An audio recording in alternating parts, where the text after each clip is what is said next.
Así de pie leemos la palabra del Señor en Filipenses capítulo 1, desde el versículo 1 y hasta el versículo 28, y leemos en el nombre del Padre, del Hijo y del Espíritu Santo. Pablo y Timoteo, siervos de Jesucristo, a todos los santos en Cristo Jesús que están en Filipos, con los obispos y diáconos. Gracia y paz a vosotros de Dios nuestro Padre y del Señor Jesucristo. Doy gracias a mi Dios siempre que me acuerdo de vosotros, siempre en todas mis oraciones, rogando con gozo por todos vosotros, por vuestra comunión en el Evangelio, desde el primer día y hasta ahora, estando persuadido de esto, que el que comenzó en vosotros la buena obra, la perfeccionará hasta el día de Jesucristo. Como me es justo sentir esto de todos vosotros, por cuanto os tengo en el corazón, y en mis prisiones, y en la defensa y confirmación del Evangelio, todos vosotros sois participantes conmigo de la gracia. Porque Dios me es testigo de cómo os amo a todos vosotros con el entrañable amor de Jesucristo. Y esto pido en oración, que vuestro amor abunde aún más y más en ciencia y en todo conocimiento, para que aprobéis lo mejor, a fin de que seáis sinceros e irreprensibles para el día de Cristo, llenos de frutos de justicia que son por medio de Jesucristo para gloria y alabanza de Dios. Quiero que sepáis, hermanos, que las cosas que me han sucedido han redundado más bien para el progreso del Evangelio, de tal manera que mis prisiones se han hecho patentes en Cristo en todo el pretorio y a todos los demás. Y la mayoría de los hermanos, cobrando ánimo en el Señor con mis prisiones, se atreven mucho más a hablar la palabra sin temor. Algunos, a la verdad, predican a Cristo por envidia y por contienda, pero otros de buena voluntad. Los unos anuncian a Cristo por contención, no sinceramente, pensando añadir aflicción a mis prisiones, pero los otros por amor, sabiendo que estoy puesto para la defensa del Evangelio. ¿Qué pues? Que no obstante, de todas maneras, o por pretexto o por verdad, Cristo es anunciado, y en esto me gozo y me gozaré aún, porque sé que por vuestra oración y la suministración del Espíritu de Jesucristo, esto resultará en mi liberación, conforme a mi anhelo y esperanza de que en nada seré avergonzado. Antes bien, con toda confianza, como siempre, ahora también será magnificado Cristo en mi cuerpo, o por vida o por muerte, porque para mí el vivir es Cristo y el morir es ganancia. Mas si el vivir en la carne resulta para mí en beneficio de la obra, no sé entonces qué escoger, porque de ambas cosas estoy puesto en estrecho, teniendo deseo de partir y estar con Cristo, lo cual es muchísimo mejor. Pero quedar en la carne es más necesario por causa de vosotros. Y confiado en esto, sé que quedaré, que aún permaneceré con todos vosotros para vuestro provecho y gozo de la fe, para que abunde vuestra gloria de mí en Cristo Jesús, por mi presencia otra vez entre vosotros. Solamente que os comportéis como es digno del Evangelio de Cristo, para que sea que vaya a veros o que esté ausente, oiga de vosotros que estáis firmes en un mismo espíritu, combatiendo unánimes por la fe del Evangelio, y en nada intimidados por los que se oponen, que para ellos ciertamente es indicio de perdición, mas para vosotros de salvación, y esto de Dios. Bendita es la palabra de nuestro buen Dios. Amado Padre Celestial, Señor Dios nuestro, te agradecemos que en tu misericordia nos hayas permitido estar aquí el día de hoy. Tu bondad es manifiesta con nosotros. Cada mañana se renueva tu misericordia para con nosotros. Y es doble tu misericordia para con nosotros, pues no solamente nos has regalado un nuevo día, sino que en este nuevo día podemos venir como iglesia, reunirnos como iglesia para adorar tu bendito y santo nombre, para agradecer la salvación que por gracia y por medio de la fe en Cristo tú nos has concedido, nos has regalado, nos has dado como don, como regalo. Gracias, amado Padre Celestial, por esto. Queremos rogarte, Padre, como es nuestra costumbre en cada oración antes de la enseñanza, que des a esta iglesia un corazón entendido, con afectos verdaderamente abiertos hacia tu palabra, con un oído dócil a tu voz, a la predicación de tu palabra, para que entre no solamente en nuestros oídos, sino que siga hasta nuestra mente y nuestro corazón. Que no sea meramente, Señor, una vana adquisición de información intelectual, sino que razonando verdaderamente tu palabra, esta transforme nuestros afectos, la ciudadela de nuestro ser, el mero centro de nuestro ser, y seamos movidos a hacer tu voluntad, a comprender cuál es tu voluntad, a amar tu voluntad, a creerla y a practicarla, a obedecerla, a vivirla. Haz que nuestra iglesia, amado Dios, pueda escuchar tu palabra y ponerla por práctica.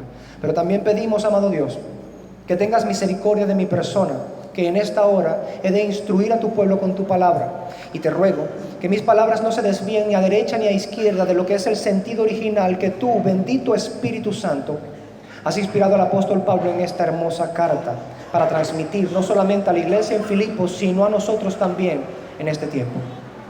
Amado Dios, permite que mi mente pueda ceñirse completamente a tu bendita y santa palabra. Ruego la asistencia sobrenatural y poderosa de tu Espíritu Santo mediante la exposición de tu palabra, para que sea así esta exposición una que alumbre los corazones de los hombres que están en este lugar y de las mujeres, de todos aquellos que están en este recinto.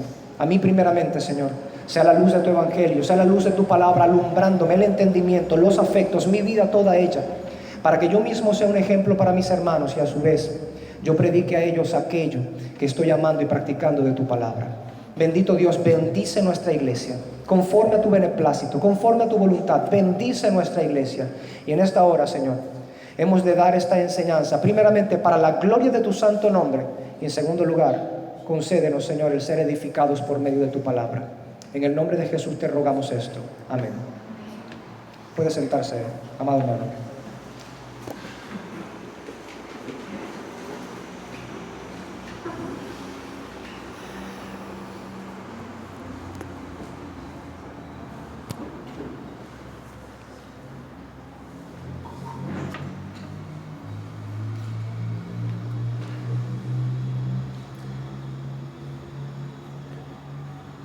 Hasta ahora en nuestra predicación, nuestra enseñanza acerca de este primer capítulo de la carta de Pablo a la iglesia en Filipos, habíamos llegado hasta el versículo 24. Brevemente, haciendo el preámbulo para continuar en el versículo 25, decíamos que el apóstol Pablo nos venía mostrando su corazón al escribirle a los filipenses que todo lo que él tenía en mente, entre ceja y ceja, en cada pensamiento, en cada anhelo, en cada deseo profundo de su corazón, era el vivir para dar gloria a Cristo y magnificar el nombre de Cristo por medio de la predicación del Evangelio. De tal manera que aun cuando él sufría, él estaba gozoso de que la palabra del Señor corriera y fuera glorificada, y que el Evangelio del Señor estaba siendo manifestado y estaba siendo anunciado a todas las personas, y Dios estaba utilizando sus prisiones, sus aflicciones, sus lágrimas, aquello que de alguna manera humanamente hablando era de estorbo para él, para su propio cuerpo, el estar preso, el no tener la libertad de ir a donde quería ir para llevar el Evangelio. Dios estaba utilizando eso para entonces llevar el Evangelio al mero centro, al mero corazón, nada más y nada menos que del Imperio Romano. Así entonces el apóstol Pablo estaba profundamente gozoso de que todas las cosas estaban redundando para el progreso del Evangelio. Y culmina básicamente esta idea en nuestro último sermón, hablando que no solamente para él el vivir era Cristo, sino que resultaba en ese contexto entonces el morir como una ganancia. Si él había estado predicando acerca de Cristo todo este tiempo, por supuesto que en él hay esperanza, que en él hay vida eterna, que en él está la reconciliación con el Dios que hizo el universo. Morir no podía llegar a ser otra cosa entonces que llegar a estar con aquel del cual había estado predicando todo este tiempo en su ministerio. Así entonces el morir para Pablo era una ganancia. Con todo, él culmina diciendo en ese contexto que él tenía una falta de voluntad para escoger entre dos cosas, entre irse con Cristo, que él lo describe como algo muchísimo mejor, por supuesto, es estar en la presencia del Señor y gozar de las glorias y los deleites que no son temporales, los que son eternos, las glorias celestiales. Pero había entonces una indecisión en él entre escoger las glorias celestiales y permanecer en la carne, aún en esta tierra. Pero veíamos con la palabra del Señor que Pablo no tenía esta indecisión porque él fuera masoquista o algo parecido, sino que claramente su deseo era poder ahondar más y más en el progreso del Evangelio, y que así, mediante la predicación de la bendita palabra del Señor, la iglesia se afirmara en la fe y el reino de Cristo se expandiera más y más. Por eso entonces él dice que quedar en la carne, culmina en el 24, quedar en la carne es más necesario por causa de vosotros, le dice a los filipenses. Vemos allí entonces el corazón de un verdadero ministro, uno que piensa primeramente en el bienestar y en la edificación de la iglesia a la que sirve antes que en su propio bienestar o en su propia condición. Quiere entonces no engrandecerse a sí mismo, sino engrandecer el nombre de Cristo y mediante darle la gloria a Cristo, servir a la iglesia para que ésta llegue a la estatura del varón perfecto, a la medida de Cristo Jesús. Ahora, dentro de este contexto entonces entramos en el versículo 25 y él dice: y confiado en esto, sé que quedaré, que aún permaneceré con todos vosotros para vuestro provecho y gozo de la fe. Y aquí nos detenemos por un momento para comenzar a ver cada cláusula y cómo esto se compenetra con la integralidad del pensamiento del apóstol Pablo. Ya hemos dicho lo que viene diciendo el apóstol Pablo, hemos explicado esto. Así que cuando él dice y confiado en esto, él se refiere a que la indecisión que ha mostrado en los versículos pasados termina clarificándose, porque el deseo del apóstol Pablo, que prima incluso antes que irse con Cristo a la gloria, es poder edificar a la iglesia. Entonces, como él está confiado de que el Señor le dará aquel que es su anhelo y su esperanza, es decir, quedar edificando un tiempo más a la iglesia, él dice, y confiado en esto. Es a esto lo que él se refiere. Ese es el esto al cual él se está refiriendo en este inicio del versículo. Dice entonces que sé que quedaré, que aún permaneceré con todos vosotros. Hay algunos comentaristas que coinciden que Pablo no estuvo mucho tiempo preso allí hasta poder recibir una libertad en la que luego volvió a ser apresado, y fue cuando lo martirizaron por su fe. De modo que entonces el apóstol Pablo le habría el Señor cumplido su deseo, su anhelo y esperanza, aún a pesar de que con las mismas palabras del apóstol Pablo, él estaba preparado para la muerte. Él recibió un tiempo más de vida para ir y visitar y hacer las cosas que tenía la confianza en el Señor de que haría mediante el poder del Señor, para luego entonces poder ser apresado nuevamente, pero esta vez, por supuesto, para muerte. Ahora, vemos en medio de todo esto que el apóstol Pablo, esta esperanza y esta seguridad le proviene por causa de que Dios le había asegurado de que así sería, que él permanecería todavía un tiempo más para la edificación de la iglesia. Y seguimos viendo aquí el corazón de un ministro verdadero del Señor, porque dice, aún permaneceré con todos vosotros para vuestro provecho y gozo de la fe. Pablo en todo este capítulo, aun cuando él se ha nombrado a sí mismo en varias ocasiones, y de hecho hoy vamos a tocar un texto también en donde él mismo hace referencia a sí mismo directamente, en todos estos textos él está haciendo una referencia más bien para que los pensamientos de los filipenses vayan hacia Cristo. El interés del apóstol Pablo no es que los pensamientos o la mente de los filipenses se traslade hacia él, hacia su ministerio, hacia sus aflicciones, o que gire en torno a él, ni mucho menos que gire en torno a los mismos filipenses. Él quiere que los pensamientos o la mente de la iglesia en Filipos gire en torno a Cristo. Así que aun cuando está hablando de que permanecerá con ellos, está siempre hablando del progreso del evangelio, del provecho en la fe. Y en este contexto más propiamente, vuestro provecho y gozo de la fe. Ahora, quiero que veamos algo aquí precisamente.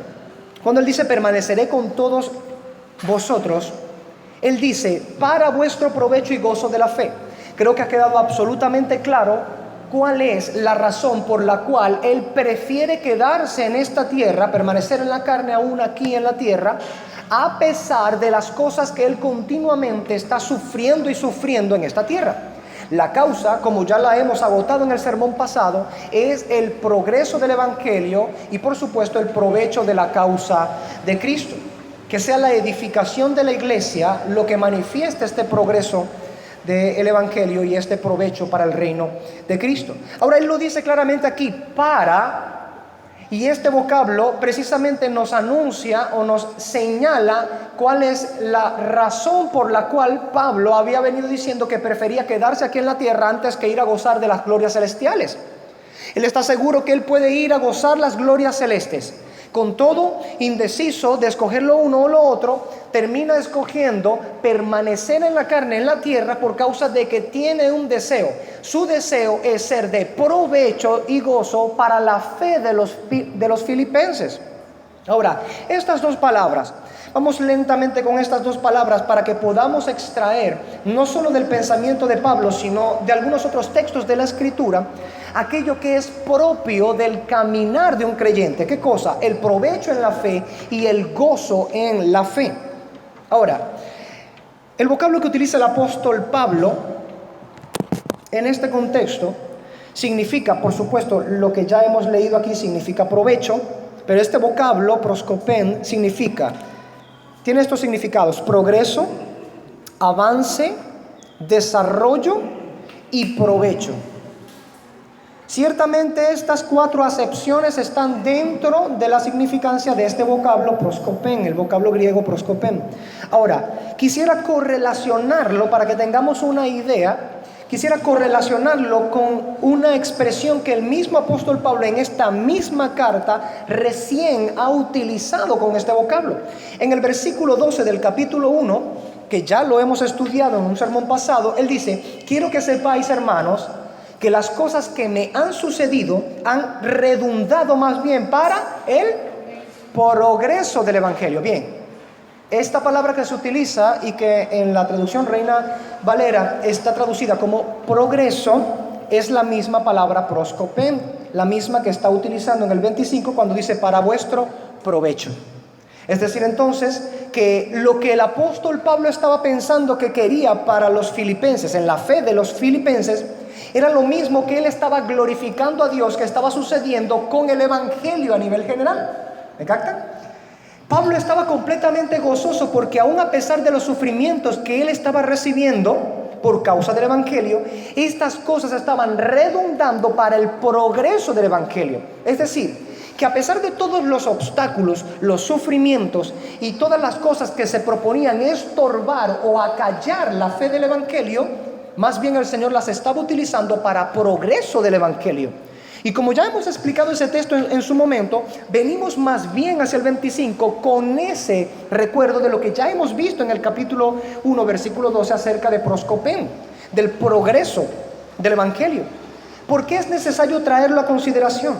Porque el apóstol Pablo, cuando dice que prefiere quedarse aquí en la tierra, quiere quedarse en la tierra para el provecho en la fe de los filipenses. Él quiere que el progreso sea evidente en la fe de los filipenses. Ahora, para recordar un poco más de la significancia de este vocablo, uno de los diccionarios que suelo utilizar y que en su momento ya lo definí, daba como parte del concepto, o para terminar de dar forma a la idea y al concepto de proskopen, decía que la idea es como cuando una milicia es adentrada hacia un bosque y va y va cortando la maleza y aquellas cosas que se proponen ser un obstáculo para el resto del pelotón, y van los de adelante cortando y allanando y rebajando todo aquello que sirve de obstáculo para que entonces pueda pasar llanamente y puedan pasar y venir libremente. Así entonces, esto es lo que de alguna manera está implícito dentro de la significancia o el significado del vocablo proskopen. Si traemos esto entonces a correlacionarse con lo que Pablo está diciendo acerca de lo que quiere o desea para los filipenses en la fe, es que los filipenses puedan esforzarse. Por supuesto, para esto él quiere quedarse, para ayudarles a que ellos por medio del esfuerzo vayan creciendo espiritualmente, que ellos vayan teniendo un provecho tal en la fe, que vayan teniendo un progreso tal, un avance tal en la fe, que ellos mismos pueda verse, como el concepto mismo, pueda verse que ellos van allanando todo obstáculo en la fe y avanzando conforme a la fe del Señor Jesucristo. ¿Me siguen? Ahora, esto no es extraño cuando se habla acerca de la fe. Hay una de las cosas que claramente alumbra con mucho fulgor alrededor de a través de toda la Escritura, es que la fe de los hijos de Dios les lleva a ser cada vez mejores. Que la fe del Hijo de Dios permite y va obrando el Señor por medio de esa fe en nosotros para un continuo progreso en cada uno de los creyentes. Hay un continuo provecho, hay un continuo avance en cada uno de los creyentes. Digamos que pudiera decirse o utilizarse el texto de Proverbios 4:18, vamos a ir rápidamente allá, como una base conceptual para este provecho de la fe del cual estamos hablando en Pablo, del cual refiere el apóstol Pablo. Proverbios capítulo 4, versículo 18 dice: mas la senda de los justos es como la luz, ¿de qué? De la aurora, dice, que va en aumento hasta que el día es perfecto. Hay una idea aquí en Salomón, según la sabiduría que el Espíritu de Dios le dio en el momento en que lo inspiró para este texto, que es exactamente la misma que encontramos alrededor de toda la Escritura al respecto, o respecto a esto. Y es precisamente que aquellos que son hijos de Dios jamás quedan estáticos en un punto. Ellos están en continuo crecimiento espiritual. Ellos están adhiriendo a su vida continuo provecho. Tienen continuamente progreso en la fe. Por eso se utiliza esta analogía, esta figura para representar una realidad. Dice, la senda de los justos es como la luz de la aurora. No dice, es como la luz del atardecer, que se va apagando hasta que todo es de noche. Dice, es como la luz de la aurora. Si alguno de los que estamos aquí solemos pararnos de madrugada a hacer nuestras labores de oración, podremos ver cuando el cielo está completamente negro y oscuro antes de salir el sol, que apenas cuando salen dan los primeros rayos del alba, de rayar el alba, comienza como una pequeña estela al final del horizonte por allá a levantarse una pequeña luz, ¿cierto? Y luego comienza a extenderse poco a poco y como que va pintando el cielo poco a poco con esa luz, y cambian sus tonalidades y comienza a iluminarse, y de repente salen unos pequeños rayos ya completos por allá, pero todavía está allá y el día todavía no está completamente alumbrado. Y así entonces el sol comienza a levantarse hasta que llega pues al punto de su cenit, y cuando está en el centro, es allí a lo que hace referencia el proverbista: el día es perfecto. Es lo que en el coloquio venezolano nosotros decimos: tenemos una pepa de sol. Sí, es una expresión muy venezolana. Tenemos la pepa del sol, listo, sobre nosotros completamente. Alumbra de tal manera que es imposible que no penetre el sol en todos los lugares, alumbrando, por supuesto, todas las cosas. Ahora, entonces, ¿qué es lo que sucede? Esta figura es utilizada por el proverbista para ilustrar una realidad. La senda de los justos, la vida de los hijos de Dios, es precisamente como el camino de la aurora. Si bien nosotros estábamos en tinieblas, nos dice la Escritura, el Señor nos arrancó del reino de las tinieblas. ¿Para qué? ¿Trasladarnos a dónde? Al reino de la luz, de Jesucristo. Entonces, por supuesto, nosotros estábamos en las tinieblas y pasamos hacia la luz. Este es el camino natural de alguien que está en la fe del Hijo de Dios. Estaba en tinieblas, pasa entonces hacia la luz. Pero su paso de las tinieblas a la luz no es así.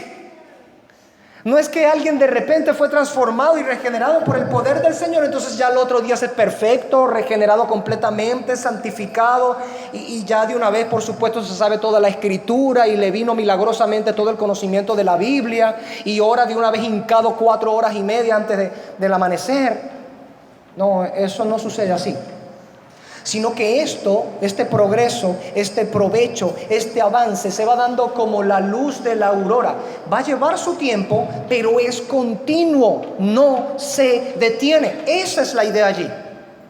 Así como Pablo, cuando utiliza el vocablo proscopen, está apelando precisamente a la idea de que la fe va como esa milicia en lo tupido del bosque, derrumbando todo obstáculo a fin de que, allanado el camino, pueda el pelotón pasar. Así es como actúa la fe dentro del individuo, la fe genuina. La fe genuina, la gracia de Dios opera por medio de la fe genuina en el individuo y en general también en la iglesia, cuando están mancomunados en un mismo espíritu. De eso también vamos a hablar. Ella va creciendo y los individuos, los creyentes, van creciendo en la fe, teniendo cada vez más provecho. Es en todo sentido como cuando se ilustra con el nuevo nacimiento en el Nuevo Testamento. Jesucristo, al hablar con Nicodemo, le habla acerca del reino de los cielos y le dice que nadie que no haya nacido de nuevo no puede entrar al reino de los cielos. Y nosotros decimos que esa analogía es muy propicia para lo que queremos mostrar. Por supuesto, cuando alguien nace, no es alguien que nace con una mente lúcida, con razonamientos ya fundamentados, ¿no? Con una lógica ya consecuente, segura, congruente. No pasa así. Nacemos y nosotros no podemos valernos por nuestros propios medios. Incluso para nuestra propia alimentación necesitamos que nuestra madre nos dé el pecho, que nuestro padre esté pendiente de todas las cosas en el hogar para que nuestro crecimiento sea fuera de peligro. Así entonces el progreso en la fe, si bien tiene sus condiciones para seguir creciendo, siempre se nos muestra en la Escritura que el que verdaderamente está en la fe, se le produce en ellos un progreso en esa fe que profesa, un provecho en esa fe que profesa. Es como la luz de la aurora. ¿Llegará a ser el día perfecto? No en esta tierra, por supuesto. O bueno, sí en esta tierra, pero no en este tiempo, sino en la consumación del reino. Cuando nuestro Señor Jesucristo pues descienda, como dice la Escritura, y en un abrir y cerrar de ojos, los muertos en Cristo resucitarán primero, y los que hayan quedado vivos para ese momento, no sé si nosotros, no sé si alguien más, pues entonces sean glorificados en ese abrir y cerrar de ojos para recibir a nuestro Señor y entonces bajar con Él a establecer el reino y el juicio y todas las demás cosas que las Escrituras nos dicen. Ok, tenemos entonces esto. Conforme a Proverbios 4:18 vemos que toda la Escritura nos va a hablar acerca de esto. Voy a dar unos breves textos rápidamente para que quienes estén anotando y quienes estén pues interesados en ahondar más acerca de este asunto. 1 Corintios 14:20, tenemos al mismo apóstol Pablo su propio pensamiento al respecto, pero esta vez escribiendo a la iglesia en Corinto, les dice, 1 Corintios 14:20, les dice: hermanos, no seáis niños en el modo de pensar, sino sed niños en cuanto a la malicia, pero maduros en el modo de pensar. Ay, ay, ay. Esto choca con algunos que piensan que cuando el Señor Jesucristo dijo que teníamos que hacernos como niños para entrar al reino de los cielos, piensan que uno tiene que llevar la vida, digamos, de ingenuidad de un niño, de desconocimiento de un niño y de continuos tropiezos por causa de la ignorancia que es inherente a los niños, a una condición infantil. Pero el apóstol Pablo entiende muy bien las palabras de nuestro Señor Jesucristo. Por eso dice que tenemos que ser niños en cuanto a ¿qué? A la malicia. Pero en cuanto al modo de pensar, el creyente debe ir aspirando cada vez una mayor madurez en cuanto a su pensamiento. El creyente no puede estar estacionado conforme a eso.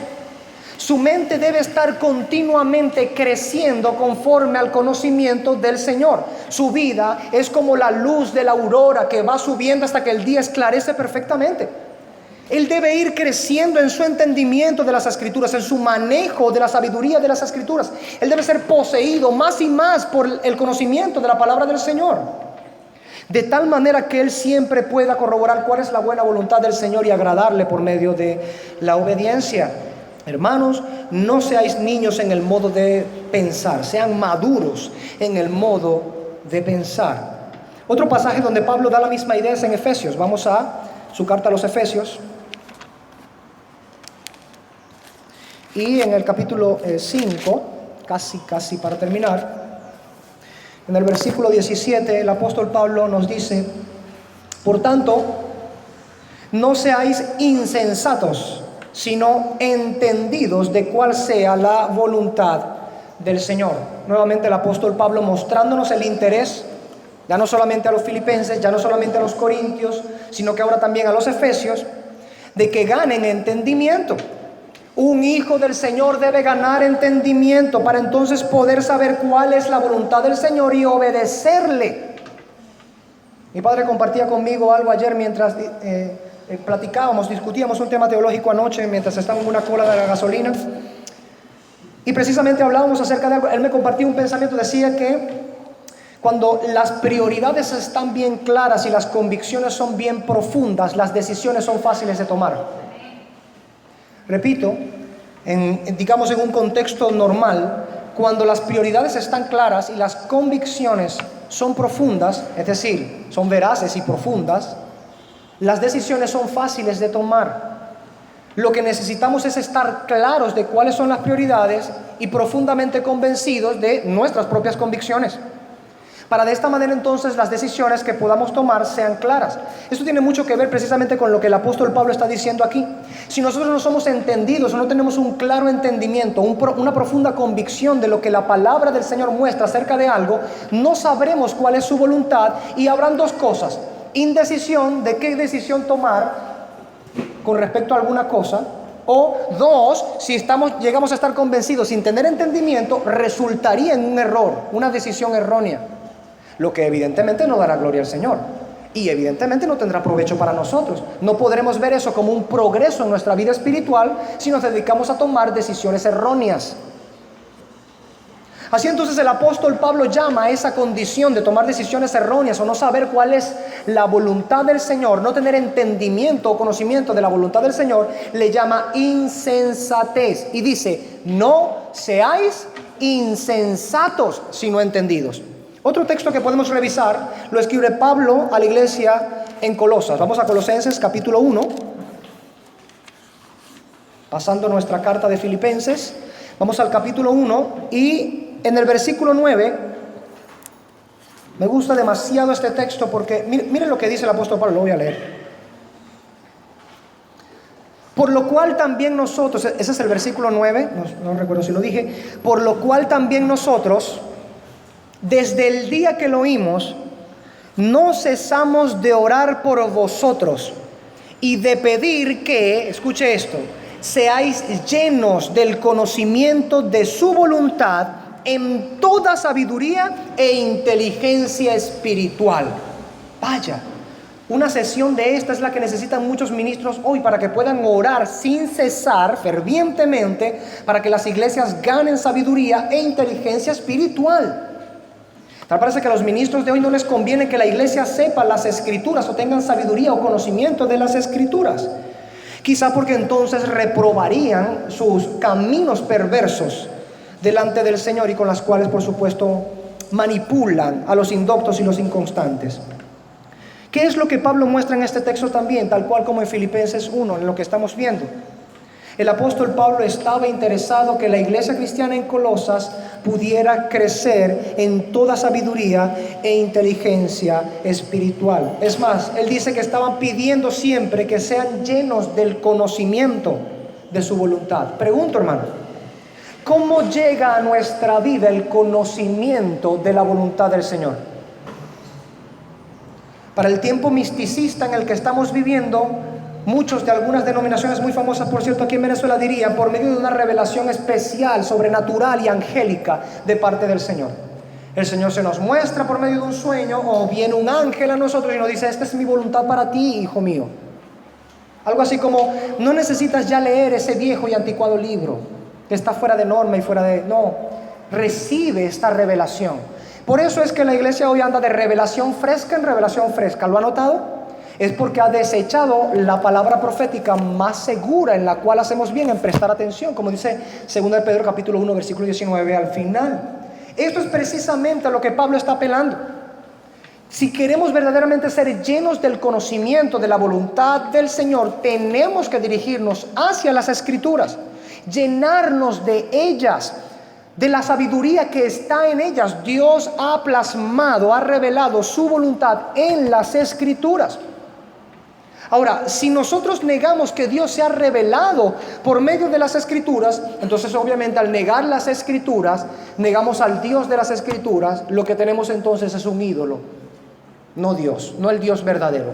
Nos hemos hecho un ídolo. Ahora, el apóstol Pablo quiere que la iglesia de los filipenses crezca y se aproveche en la fe. De modo que debemos presuponer que si bien no es únicamente el conocimiento de las Escrituras, Pablo presupone sobre todas las cosas un progreso en su conocimiento de las Escrituras. Pablo desea que los filipenses crezcan en su conocimiento de las Escrituras. De hecho, y volviendo a Filipenses capítulo 1, ya podemos volver allá, él ya les había dicho en el versículo 9 de ese mismo capítulo, dice: y esto pido en oración, que vuestro amor abunde aún más y más en ciencia y en todo conocimiento. Hemos dicho que una traducción textual de ello era conciencia y discernimiento. Pablo estaba deseoso de que los filipenses pudieran crecer en esto. Ahora entonces estaba diciéndonos en Filipenses capítulo 1 versículo 25 que él estaba convencido que quedaría aún un tiempo más en la carne por una sola razón. Él tenía un objetivo entre ceja y ceja, que está debajo de dar gloria al Señor, y de hecho lo hace para dar gloria al Señor, quedar para el provecho en la fe de los filipenses. Quiere que ellos tengan progreso en la fe, que se vean aprovechados en la fe, que puedan crecer en ello. Ahora, continuando con el mismo texto, creo que hasta ahora ha quedado claro que el provecho al que hace referencia el apóstol Pablo es el mismo con el mismo pensamiento con el que ha minado todas sus cartas. Lo segundo que dice, para lo cual él quiere quedarse y ministrar, aun a pesar de sus dolores y aflicciones, dice, y gozo de la fe. Y gozo de la fe. De repente esta porción de las Escrituras no le vaya a gustar mucho a un grupo que se la pasa llorando en todas sus canciones, pero bueno, aquí la Escritura nos dice que el apóstol Pablo tenía una indecisión de si irse a las glorias celestes o permanecer en la carne, pero dice: voy a permanecer en la carne y estoy convencido de una cosa: Dios me va a permitir para provecho de ustedes y para el gozo de la fe. Ahora, no hay que confundir gozo aquí en este contexto con lo que él luego dirá en el versículo subsecuente, que también hablaremos de ello. Este gozo propiamente es el gozo inherente a la fe que el Señor da para justificación. El apóstol Pablo sabe de primera mano que el Espíritu de Dios dota con gozo a los creyentes, que este es un estado natural para el creyente, no es la excepción. No es que el estado natural del creyente es tristeza y entonces el Señor de vez en cuando le envía un gozo. No es esto. El gozo natural, o la condición, natural del creyente es el gozo de la fe. En determinados momentos podrá ser afligido de alguna manera, pero en medio de la aflicción incluso volverá a tener gozo y dará gloria al Señor. Esto es lo que la palabra del Señor nos muestra acerca del gozo de la fe. Y Pablo quiere mostrarles a ellos que así como él ha estado gozoso aún a pesar de las aflicciones, él quiere permanecer un poco más para que ellos aprendan también y tengan provecho en el gozo de la fe. Que aprendan a tener gozo en la fe. Este vocablo que utiliza el apóstol Pablo aquí significa obviamente gozo, ya lo hemos dicho. Significa también alegría, significa fuente de gran regocijo o fuente de profundo regocijo. Digamos que podemos utilizar estas tres definiciones: gozo, alegría y fuente de gran regocijo o fuente de profundo regocijo. El vocablo es carán. Es una mezcla de dos vocablos y el segundo vocablo es caris, que tiene que ver con la gracia del Señor. Lo cierto es que carán lo produce la gracia del Señor, y de alguna manera es recíproco a la gracia del Señor a pesar de lo que esté ocurriendo. Por eso carán es recíproco a caris. No sé si me siguen. Acabo de dar la definición de carán, que significa alegría, gozo y profundo regocijo, ¿verdad? Fuente de profundo regocijo. Y he dicho que uno de los vocablos que conforman carán es caris, que significa gracia, presuponiendo la gracia del Señor primeramente. Entonces, quiere decir que cuando la gracia del Señor opera en un individuo y da entonces de su gracia a este individuo, y este individuo viene a tener carán, viene a tener este gozo, este regocijo, este gozo y regocijo se devuelve hacia el Señor en alabanza y gloria a Él por la gracia que Él está derramando sobre nosotros. Digamos que es algo como que se recicla así, ¿no? En esta forma que estoy ilustrando aquí, dibujando aquí. Él derrama más gracia sobre nosotros y nosotros en alegría derramamos alabanza hacia Él, y así, y eso va creciendo y creciendo y creciendo. No importa si estamos rodeados cada vez más de pecado, porque donde abundó el pecado, sobreabundó la gracia. Y está el Señor entonces imprimiendo cada vez más gracia sobre nosotros y guiándonos cada vez más a crecer. Por eso el gozo del creyente es un gozo cumplido en Cristo Jesús.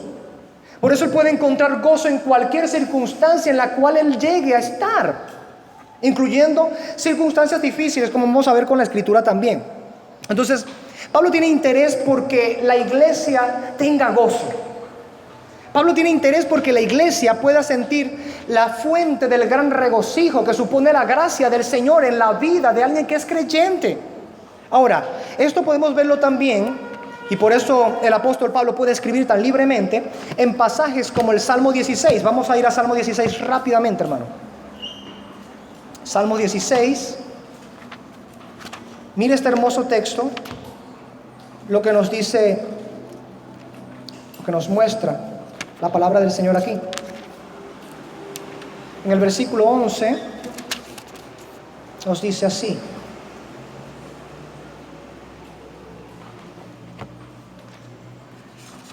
a ver, aquí está. Ok, Salmo 16, versículo 11, es un mictán de David, dice: me mostrarás la senda de la vida, en tu presencia hay ¿qué? ¿Qué dice? Plenitud de gozo. Y culmina esta hermosa idea, y el capítulo también: delicias a tu diestra para siempre. ¿Sabe qué me recuerda a mí estas dos frases últimas de este texto? Proscopen, el progreso. ¿Y sabe qué más? Carán, la fuente del profundo gozo. Está brotando continuamente el gozo. Si hablamos de fuente de profundo regocijo, hemos de atribuir a la fuente que todo el tiempo esté mermando, que esté manando, ¿cierto? No podemos llamarle fuente si no está todo el tiempo sacando, dando. Entonces la palabra del Señor dice que ese gozo que el Señor coloca en nosotros está profundamente en nosotros, manando y manando y manando y manando gozo. Y sale gozo y sale gozo y gozo y gozo y gozo. Por eso el salmista David dice: en tu presencia hay plenitud de gozo. ¿Qué significa plenitud? Completo.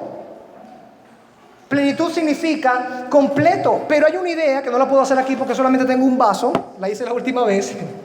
Pero hay una idea aquí en el vocablo plenitud, que no es solamente tener el vaso lleno hasta arriba y uno diga, bueno, está full, está completo, está pleno, ¿cierto? Bien, la idea de este vocablo no es meramente tener aquí lleno el vaso. Es como que usted agarre la jarra y comience a vertirla, y después de que llega al final, ¿qué va a suceder cuando usted sigue echando? Se derrama. Esa es la clase de plenitud a la que hace referencia el salmista, y es la clase de fuente de profundo gozo a la que apela el apóstol Pablo a decir que Dios nos da en la fe carán. nos da una fuente de profundo gozo. No se agota, no se acaba, sale y brota más.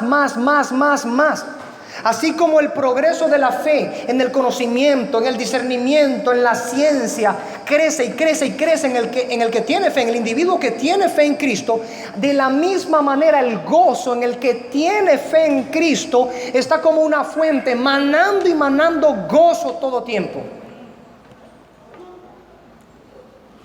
Por esto es que una persona puede encontrar que a la diestra del Señor está su delicia. Delicias a tu diestra, ¿cuándo? Cuando tengo real. Es así que dice, delicias a tu diestra cuando tengo dinero. Aquí en Venezuela, delicias a tu diestra cuando me llegan algunos verdes. Ahí yo veo las delicias a la diestra del Señor, ¿no? Ah, sí, delicias a tu diestra cuando tengo gasolina, cuando no tengo que hacer la cola. No, delicias a tu diestra para siempre. Es plenitud de gozo. Es una fuente inagotable de gozo que está dispuesta para todo aquel que verdaderamente se refugia en el Señor y por medio de la fe en Cristo se aferra a Él. Hay profundidad de gozo en el Señor. Quizá una de las doctrinas más malentendidas por la iglesia de hoy cuando hablan acerca del gozo del Señor o la alegría, debe ser precisamente la doctrina del gozo de la fe. Es lamentable esto, pero sucede. Y quizá en el otro aspecto, en el otro extremo, están aquellos que piensan que la vida tiene que ser sí o sí tristeza. De alguna manera es como vivir como, ¿cómo es que se llamaba aquel movimiento dedicado a la tristeza y a la austeridad? ¿Ah? Los estoicos, ¿no? Ah, bueno, esos son más modernos, yo me refería a los viejos. ¿Ah? Los esenios también tenían alguna forma de austeridad. Creo que los estoicos también tenían muchas características de austeridad. De alguna manera, aquellos tenían el pensamiento de que si tenían contacto con algo que producía placer, el placer era del demonio y por lo tanto, como el placer era propio de la carne y el placer entonces era del demonio y no queríamos tener nada que ver con la carne ni con el demonio, huimos de toda forma de placer. Es una vida estúpida, perdónenme. Primeramente porque no está considerando todas las cosas que Dios ha hecho en su santo marco para ser disfrutadas. Dios no solamente dio la vida para que Él fuera glorificado en lo que Él ha dado a los hombres, sino que también dando la vida la ha dado para ser disfrutada. Ahora, fuera de este acto y hecho que lo damos por sentado, el gozo de la fe, el gozo al que se está refiriendo el apóstol Pablo, es aquel gozo inherente, intrínseco en el individuo que tiene fe genuina, que lo mantiene manando gozo y profundo regocijo en todo momento a pesar de las circunstancias en las que se encuentre. Es decir, que aun cuando no tenga, por ejemplo, manjares delicados para su boca, lo cual es una complacencia al paladar, que aun cuando tú no pudiera tener ropas de marca y tuviera, no sé, como yo, unos 8 años con una camisa sin poder cambiarla, y ya no hay complacencia a la vista por tener tanto tiempo la misma ropa. Cuando no hay complacencias externas, ¿sabes lo que quiero decir? Este Carán al que hace referencia el apóstol Pablo permanece manando gozo en cualquier circunstancia. Este es el vocablo. Este es el significado, al que hace referencia el apóstol Pablo. Vayamos rápidamente a Isaías capítulo 61:10. Yo tenía la ligera impresión de que podría pasar más allá del 20. Ay. Isaías capítulo 61.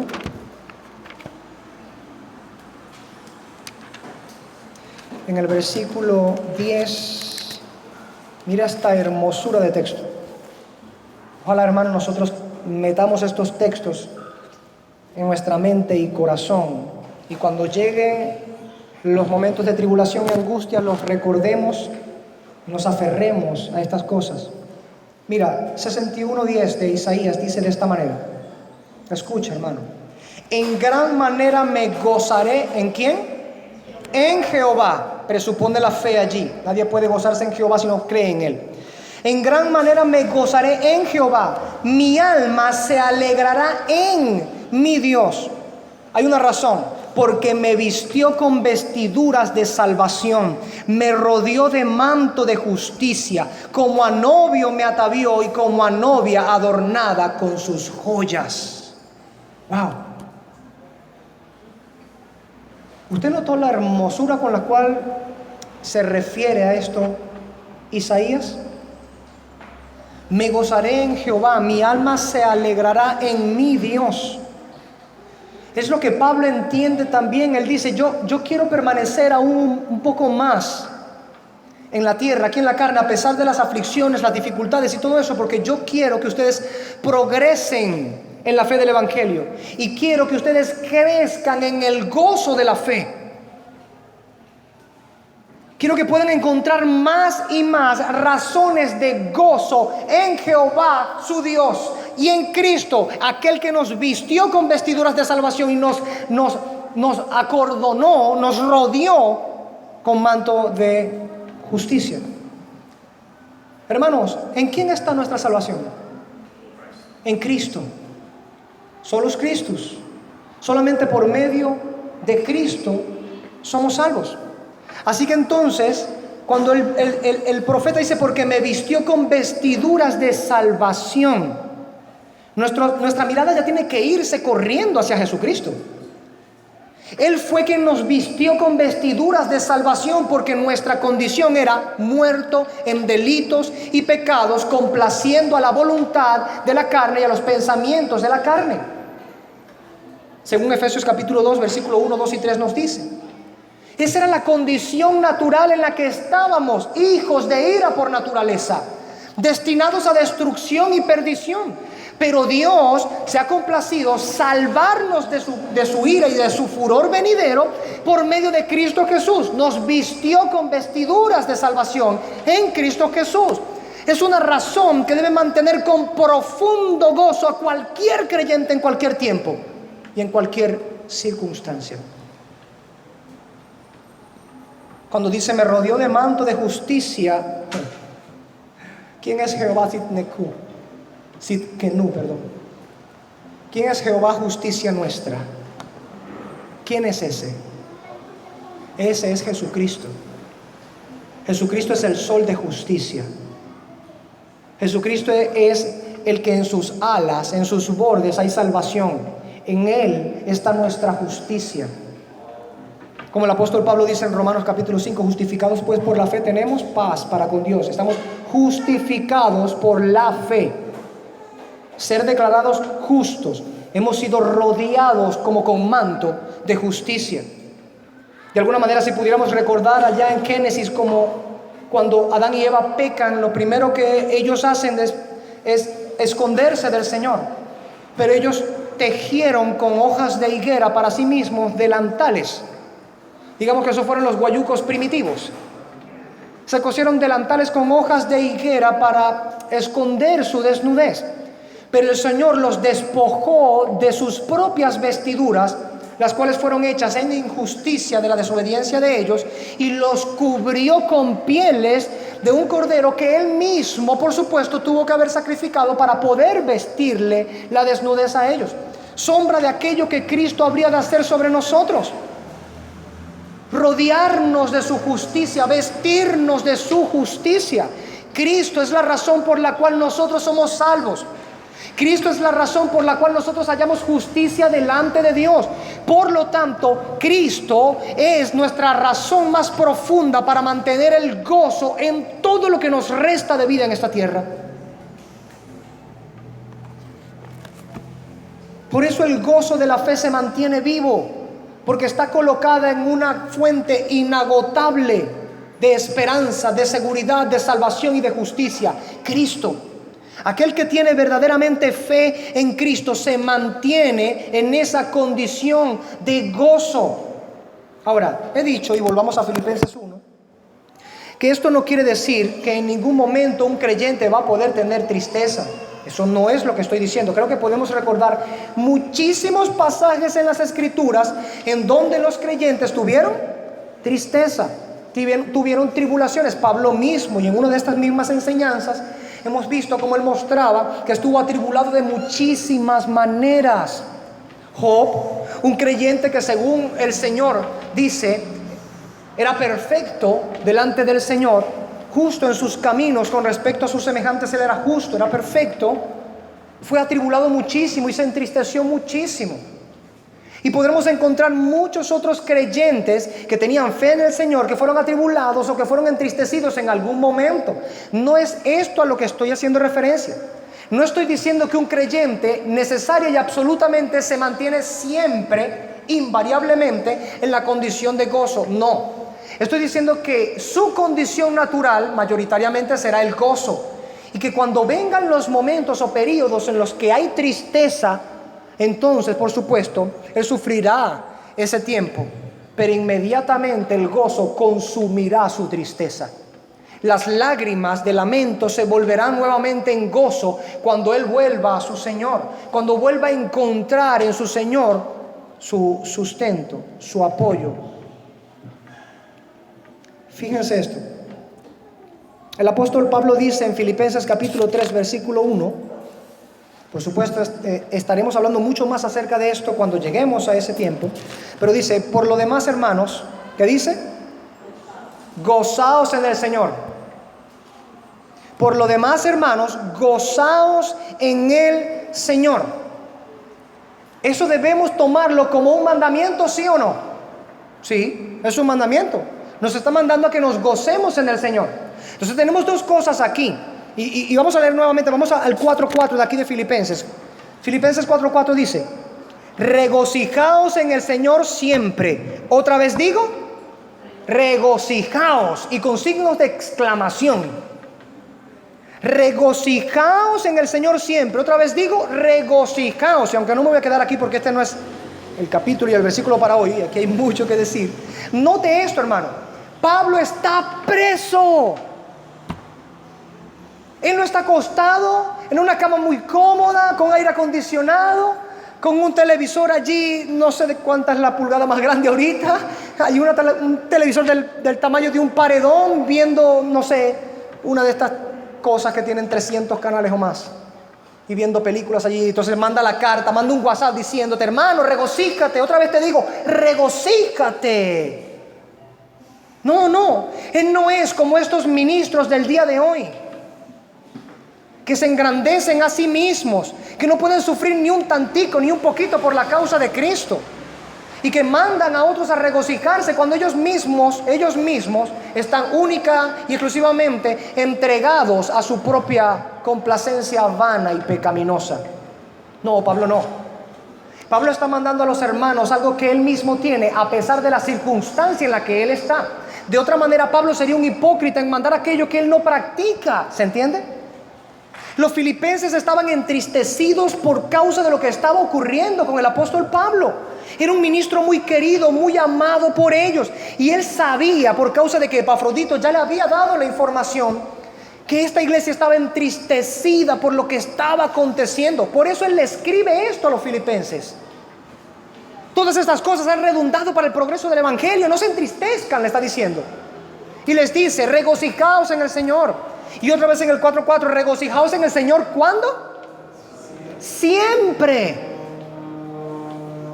Regocijaos en el Señor siempre. Otra vez os digo, regocijaos. El gozo en la fe del Señor no es algo opcional. No somos estoicos, hermanos. Es verdad que hay momentos en los que conviene no la risa, sino el llanto. Tiempo hay de llorar y tiempo hay de reír. La condición natural del cristianismo es gozo, gozo y gozo real, gozo verdadero. Aunque pueden llegar momentos de aflicción y de tristeza, nuestra condición natural es recordarnos que el gozo es, como dice la Escritura, un fruto del Espíritu. Vamos a Gálatas capítulo 5, por favor.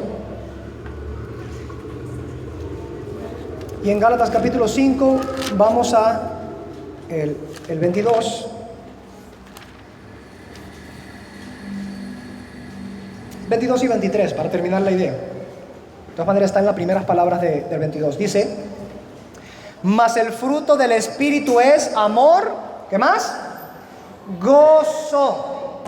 Yo voy a terminar de leerlo, pero dice así: amor, gozo, paz, paciencia, benignidad, bondad, fe, mansedumbre, templanza. Contra tales cosas no hay ley. Hermano, ¿puedes entender qué significa que contra estas cosas que son el fruto del Espíritu no hay ley? Hermanos, Dios no te va a castigar por tu gozo, ¿sabes? Hay hermanos que de alguna manera piensan, hice referencia jocosa de alguna manera, a aquel grupo que todas las canciones de su álbum son llorando, no sé por qué razón. Es como que intrínsecamente pensaran que si se gozan en el Señor, si hay gozo de la fe, ese verdadero gozo del cual hemos estado hablando, es como algo pecaminoso, ¿sabe? Que si hay gozo de la fe, es como que el Señor mira desde arriba con ojos de completo furor, que la Biblia dice que los tiene, y ve el gozo genuino y real de la fe de un creyente, y se inflama su furor y su ira, y arremete contra él porque se está gozando. No, hermano. Contra estas cosas no hay ley. Contra estas cosas no hay ley. Contra este gozo del cual estamos hablando, que es fruto del Espíritu Santo, el gozo de la fe, no hay furor de Dios. Tú puedes encontrar de parte de Dios furor para con el gozo de los impíos. ¿Por qué? Porque el gozo de los impíos es la complacencia pecaminosa. Se gozan en lo que ofende al Señor. Por lo tanto, la ira de Dios está sobre ellos, dice la Escritura. Amén. Amén. Eso dice la Escritura. Pero no es lo mismo con los hijos de Dios. Cuando un hijo de Dios tiene su gozo y su esperanza y su complacencia puesta en la fe de Jesucristo, Dios mismo dice que Él se goza. Amén. Dios se goza. Así como Él se aira por el gozo pecaminoso de los impíos, Él se goza por el gozo santo de sus creyentes, de sus hijos, de su pueblo. Es un fruto del Espíritu. ¿Qué significa fruto del Espíritu? Que cuando el Espíritu regenera un alma, cuando nos ha sido dado un nuevo espíritu, se nos es depositado estas cosas que nos dice aquí. Hemos dicho en otras oportunidades y en otras enseñanzas que la amargura no es una estación común para un creyente. Es más, la obstinación, la amargura, dice la Escritura, que es como pecado de idolatría. Lo dice en el primer libro de Samuel, en el capítulo 15. Como pecado de la idolatría es la amargura, es la obstinación. El creyente no puede vivir obstinado. El creyente no puede vivir amargado. Es un fruto del Espíritu, el gozo. Es un gozo que permanece. Es el fruto del Espíritu. El Espíritu lo ha colocado allí. Esa es la condición normal en la que se encuentra el creyente. Para colocarlo en una forma de analogía, es como cuando tienes un pez en el agua. Esa es su condición natural. Él está naturalmente allí. Pero cuando tú lo sacas del agua, ese momento presupone tribulación para su cuerpo sin entendimiento. Pero presupone sufrimiento para el pez cuando lo sacas por unos segundos o unos minutos del agua. E inmediatamente lo introduces al agua y él vuelve rápidamente. No necesita tanto tiempo para estar otra vez en su hábitat natural, a sus anchas, por así decirlo. Así el creyente está en un hábitat natural que es el gozo del Señor. Un gozo que fluye o que emana de la fe o es sostenida por el don que Dios le ha dado para tener fe en Cristo Jesús. Puede suceder que a veces nuestra fe menguando, nuestro gozo con nuestra fe menguada, mengue también. Pero no puede acabarse de tal manera que sea eliminada de nosotros. Porque así como la Escritura dice que no puede revocarse aquello que Dios ha dado como concesión, ¿es verdad o es mentira? Porque irrevocables son los dones y el llamamiento del Señor, dice el apóstol Pablo en su carta a los Romanos. Irrevocables. ¿Qué significa irrevocables? No se pueden revocar. No se pueden destituir, ya no se pueden quitar. El único que puede hacer eso es Dios, y Él mismo ha jurado por su nombre no revocar. Ha dicho que ha colocado su Espíritu como sello y ha colocado a Cristo como garante para dar esa garantía por medio del sello del Espíritu. Así entonces, cuando nos da de su Espíritu, ha dado dones irrevocables, y en medio de ello el fruto del Espíritu hay gozo. Es irrevocable. La condición natural del creyente es tener gozo en la fe de Cristo.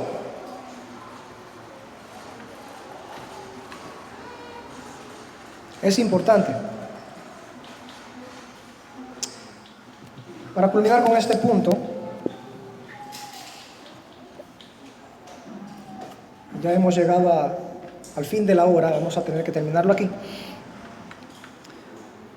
La primera pregunta del Catecismo Menor de Westminster dice: ¿cuál es el fin principal del hombre?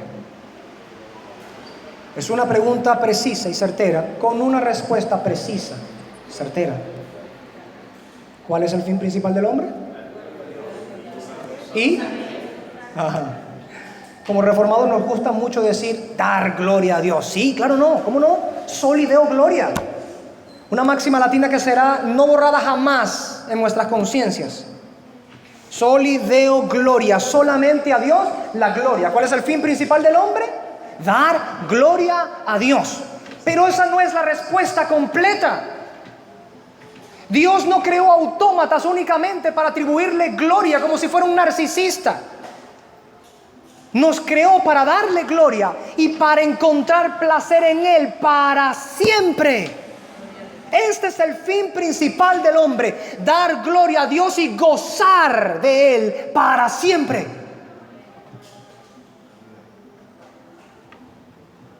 Lo que hará la eternidad en nosotros no es cambiar la naturaleza del don que hemos recibido, sino que se mantiene en la misma naturaleza ese don. Lo único que hay es un cambio de grado. Tenemos gozo en Jesucristo ya mismo, y al llegar Jesucristo y traspasar el umbral de la muerte, o seamos transformados en un abrir y cerrar de ojos como Dios quiera, lo que habrá será un cambio de grado, no de sustancia, en nuestro gozo. No es que verdaderamente allí comenzaremos a tener gozo, no. Allí tendremos un gozo aún mayor, un gozo pleno y perfecto completamente, porque ya no habrá más pecado, y como ya no habrá más pecado, no habrá más muerte, no habrán enfermedades, no habrán malos pensamientos. ¿A cuántos les atribulan los malos pensamientos? ¿A cuántos les atribulan sus propias malas conductas? Todas estas cosas en algún momento de nuestra vida nos causan tristeza. Pero es la fe que el Señor nos ha dado como don, lo que por su gracia causa en nosotros un cada vez más fuerte gozo en el Señor. De tal manera que el mismo apóstol Pablo considera que sufrir por la causa de Cristo es una concesión, y aún en medio de ello uno encuentra gozo. ¿No es eso lo que dice en Filipenses 1:29? Vamos a ir rápidamente allá. Mire, Filipenses 1:29, leemos, ¿qué dice? Porque a vosotros os es, ¿qué? Concedido a causa de Cristo, no solo que creáis en Él, sino también que padezcáis por Él. De esto estaremos hablando, por supuesto, en los próximos días. Pero lo traigo a colación precisamente por esto. Él quiere que los filipenses crezcan en su gozo. Y en esta carta, muchas veces llamada la carta del gozo, manda una y otra vez que los filipenses se gocen en el Señor, y que sea siempre. Y les dice más adelante: por nada estéis afanosos, no estén atribulados por nada, mantengan el gozo de la fe, crezcan en el gozo de la fe. Con todo y eso, Él recuerda en su equilibrio doctrinal que a nosotros nos ha sido concedido no solamente que creamos en Él, es una concesión. La fe es un don de Dios, no es inherente al ser humano. El ser humano no tiene fe en Dios. No es de todos la fe, dice Pablo en su segunda carta a los Tesalonicenses capítulo 3. No es de todos la fe. Dios da la fe. Es una concesión, pero no solamente da la fe, sino que nos concede también padecer por Él. ¿Qué es lo que ocurre cuando un creyente padece por la causa de Cristo? Al parecer algunos piensan que padecer por la causa de Cristo aniquila el gozo de la fe. Nada más alejado de la realidad. Quiero que vayamos a ver rápidamente un texto. Vamos a Hechos capítulo 5. Y en Hechos capítulo 5, y con esto voy a estar culminando para dar la consideración. Me pasé, aquí está. Hechos capítulo 5. Vamos a los versículos casi finales, 40, 41. Escuche esto. Dice: y convinieron con él, y llamando a los apóstoles, después de azotarlos, que quede claro esto, les intimaron que no hablasen en el nombre de Jesús y los pusieron en libertad. ¿Qué hicieron antes de mandarles que no predicaran y ponerlos en libertad? Los azotaron. Sí sabe lo que es ser azotado, ¿verdad? Es decir, al menos en teoría, ¿no? ¿Sí? Ok. No necesito explicar entonces lo que eso conlleva, ¿no? Cuánto duele y cómo quedan las espaldas. No necesito explicarlo. Ok. 41. Y ellos salieron de la presencia del concilio, ¿cómo dice? Cabizbajos. No, otra vez. Salieron de la presencia del concilio derrotados. No, tampoco. Ok. Salieron de la presencia del concilio gozosos de haber sido tenidos por dignos de padecer afrenta por causa del nombre. ¿Ah? Dirá el mundo, ¿qué clase de contradicción es esta? No, querido hermano, no es una contradicción. Es esta clase de benditas paradojas que encontramos en las Escrituras. Que humillarte ante el Señor es verdaderamente estar exaltado. Que estar desposeído de todo es en realidad ganarlo todo. Que rechazar y menospreciar tu propia vida aquí por la causa de Cristo es realmente ganar la vida eterna. Y aquí en este contexto, sufrir por la causa de Cristo, en la fe de Cristo, realmente es nunca aniquilar el gozo. Gozosos de haber sido tenidos por dignos de padecer. Pareciera una contradicción, gozosos por padecer. Por eso en los principios se nos consideraba muchas veces como locos a los cristianos. Cuando los tomaban y los llevaban a la muerte, al martirio, que los amarraban a la estaca o a la espira para prenderles candela, ellos entonces miraban hacia el cielo y con rostro de alegría entonaban himnos, entonaban cánticos espirituales, salmos al Señor, mientras su cuerpo ardía en llamas. Y mucho hemos hablado de la historia de la iglesia y el testimonio en estas predicaciones y en esta congregación y en este púlpito. Pero hago esta insistencia por última vez. El apóstol Pablo quiere permanecer en la tierra un poco más, le dice a los filipenses, porque quiere que ellos crezcan en provecho en la fe, que vayan adelante y rompan con cualquier obstáculo que se presente en el camino de la fe, que sean como el camino de la aurora, que cada vez esclarece más y más la luz del sol hasta que por supuesto el día es perfecto. Quiere provecho en la fe, quiere progreso, quiere avance en la fe, y para ello él quiere quedarse. Pero también el apóstol Pablo quiere quedarse para poder estimular en ellos el gozo de la fe.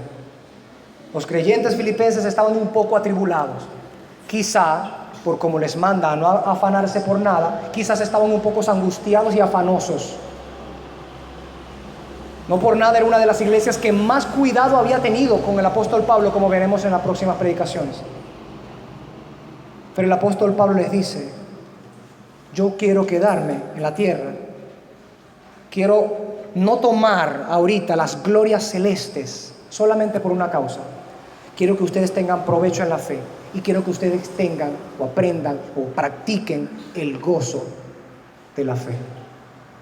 Que mi presencia en la tierra pueda servir para que ustedes crezcan en el gozo de la fe. Qué maravilloso.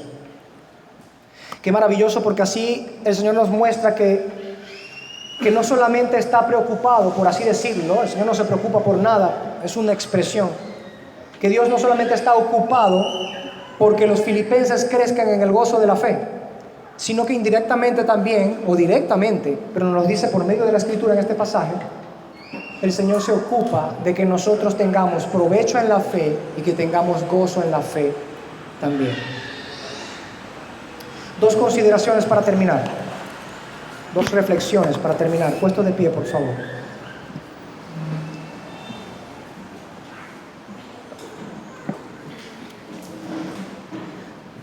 Primera consideración reflexiva.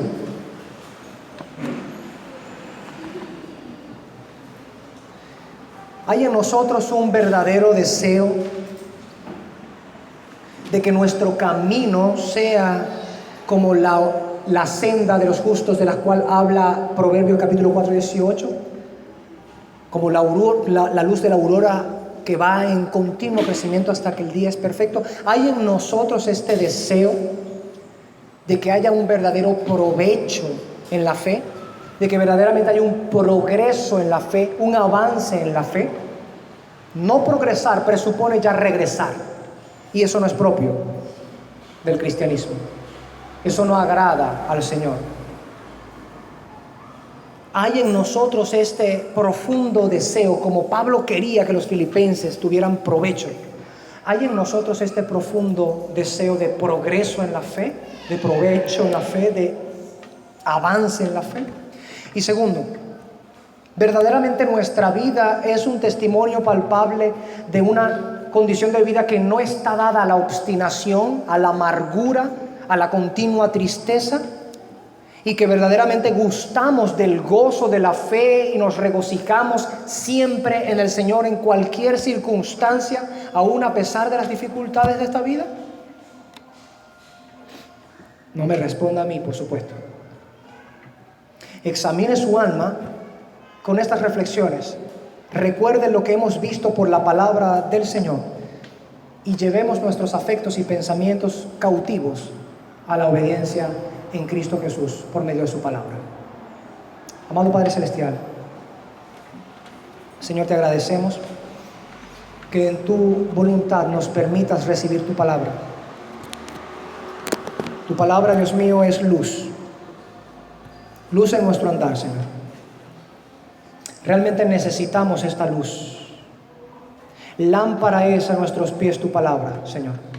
Es una lumbrera a nuestro camino. Esta exposición, la exposición de tus palabras, alumbra, Señor.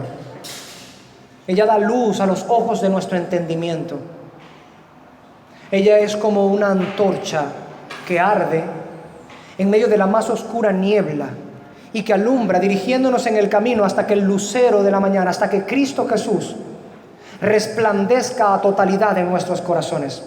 ¿Cuánto necesitamos de ella? Así que te bendecimos, amado Dios. Bendito seas tú por tu palabra. Gracias, bendito Dios, por tu palabra, por darnos como luz tu palabra, como guianza, para reprendernos, para exhortarnos, para corregirnos, para instruirnos en toda justicia, para prepararnos, calificarnos para toda buena obra, por llevarnos a la perfección por medio de ella. Gracias por estimular nuestra alma. Gracias por recordarnos en medio de esta enseñanza, Señor, que tú das gozo como fruto del Espíritu. Amado Padre, te ruego que a esta iglesia, y a mí principalmente, Señor, yo de primero, nos exhortes, nos disciplines, nos corrijas, para nosotros tener provecho en la fe, para que nuestro camino sea como la luz de la aurora. Y que también, amado Señor, nos recuerdes con la administración de tu Santo Espíritu el gozo inefable, inacabable, esa fuente de profundo regocijo que encontramos en la fe de tu Hijo, para que en cada circunstancia que nosotros tengamos que afrontar, sea que nos cause tranquilidad o alguna circunstancia en la que no sea muy tranquila, siempre podamos encontrar razones para darte gloria y alabanza a ti por medio del gozo que tú nos das en cualquier situación. Bendito sea, Señor. Gloria al Padre, gloria al Hijo y gloria al Espíritu Santo. Gloria sea al único Dios vivo y verdadero, uno en esencia, trino en persona, nuestro Dios y Redentor. Bendito seas. Amén.